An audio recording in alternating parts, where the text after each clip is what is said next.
అక్క, నేను గిట్లా మాట్లాడుతున్నా అని ఏమనుకోకుండ్రి.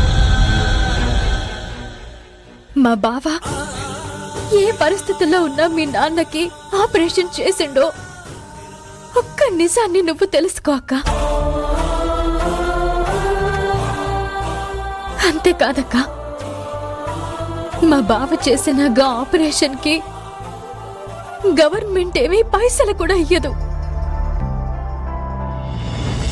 కానీ మా బావ తన సొంత ఖర్చుతో అయినా సరే మీ నాన్న ప్రాణం కాపాడాలని అనుకున్నాడు. ఆయన్ని భద్రాచలం తీసుకొచ్చి ఆపరేషన్ చేసి బతికించిండు మా బావ. మీ నాన్న పూర్తిగా కోలుకున్నాడు అని మా బావకి తెలుసు కాబట్టే తెల్లారింకల్లా డిశ్చార్జ్ కూడా చేయమని హాస్పిటల్లో చెప్పిండంట. కానీ సమస్య గిట్లా మధ్యలో మళ్ళా తిరగబెడుతుందని మా బావ ఊహించలేదక్క. అటువంటిది పరిస్థితి ప్రాణం పోయేదాకా వస్తుందని ఎట్లా అనుకోగలక్క? మీరే చెప్పండి.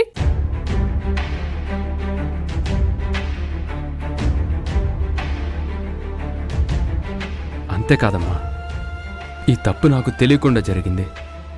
మీకు జరిగిన నష్టానికి నేనే కారణమని కూడా ఒప్పుకుంటున్నాను. కానీ ఆ తప్పుని మీరు నేను చేసిన నేరంగా మాత్రం దయచేసి చూడకండమ్మా.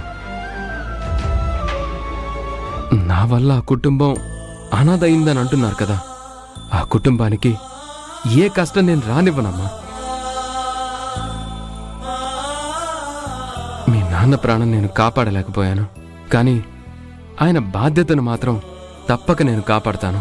నన్ను నమ్మండి ప్లీజ్.